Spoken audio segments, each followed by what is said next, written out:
back in 2015, this is surprising. Back in 2015, Jesse Jackson told me, he said, hey man, you over there with Donald?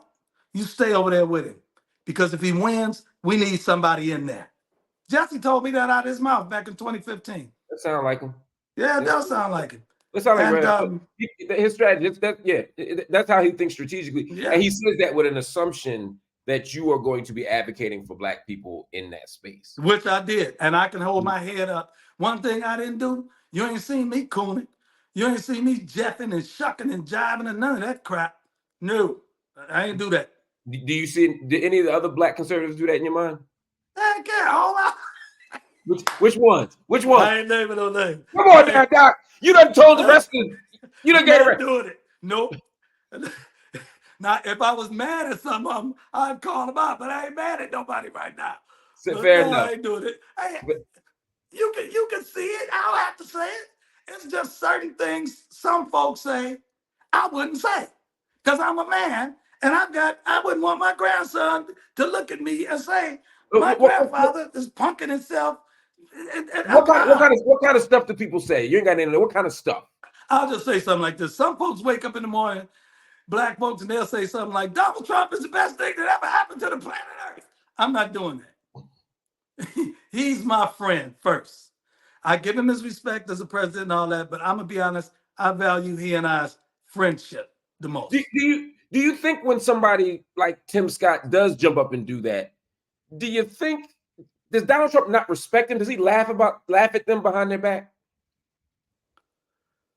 I don't know. I really don't know. You know, I haven't had that type of conversation with him. I know I'm laughing at him behind his back. I laugh at him to his face.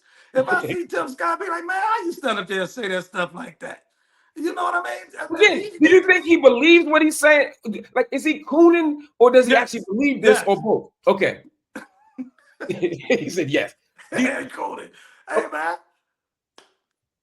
Like I said, Trump to me is probably the most friendly, hospitable, engaging person that you want to meet. He has a lot of self-deprecating humor. Can't nobody hold court like him. I'll give you an example. One time I was in the room with the preachers, right? I'm sitting next to him, all the preachers going around the room, kissing his butt, right? And one of them said, Mr. President, you're like John the Baptist. And I leaned over to Trump. I said, man, you're John the Baptist now, huh? And he looked at me and said, I've been called a whole lot of things in my life. I ain't never been called John the Baptist before. I'll give you one more. I took a group of Black preachers. Most of them were on the it was the day John Gray went up there. You remember the day John Gray went up there? Okay, it's John Gray, several other Black preachers in the room. I would say 12, 13 Black preachers in the room. Trump lets them go around the room, each one of them to talk, right? Them guys chap their lips on Trump's behind all the way around the room. I'm just sitting there. When I say chap their lips was chapped from all the butt kissing they was doing. By the time they all get through chapping their lips, 3 or 4 minutes apiece for 13 guys, it's over an hour gone, right? Yeah. So he looked up and said, hey, man, I got to go. And so he went in the room, Darrell, come get me. And so me and him went back and talked about something. When I came back, I said, man, y'all blew it. That's what you talking about. I said, man, y'all had an open windows moment. So what do you mean? I said, y'all got the president of the United States and these cameras in here. You could have asked him anything you wanted to, and he couldn't have said no on camera. And y'all standing up here kissing his ass when y'all should have sitting up here and saying, hey, I'm so-and-so from Pilgrim Jubilee Baptist Church. We have a food program and we need funding. I need this and I need that. They didn't do it. They didn't do it. They all went around the room. Then they all ran to CNN that night. I'm not going back up there no more. I'm not doing it no more. I'm not doing what I saw behind is just different, man. I'll never forget Trump said to Jim Brown that time when I took, hey, you got on Jim for 2. Did you call Jim a coon?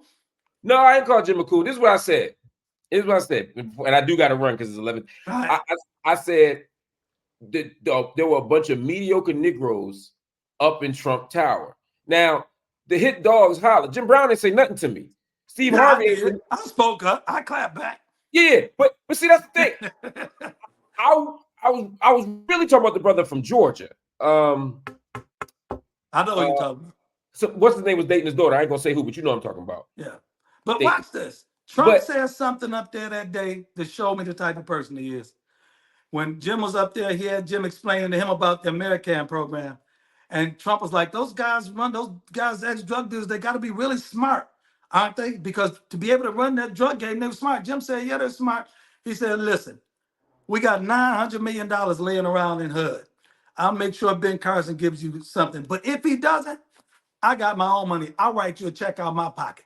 And nobody is there but Jim, myself. There's 8 people in the room. And this was something. And when he said that, I said, see, this won't make it to the news. But between him and Jim, he said, Jim, if they don't do it, I got my own money. I'll write a check for them. I believe it's a good thing. I believe that. And I believe Donald Trump would give Jim Brown money because there's a value, there's a payoff in that.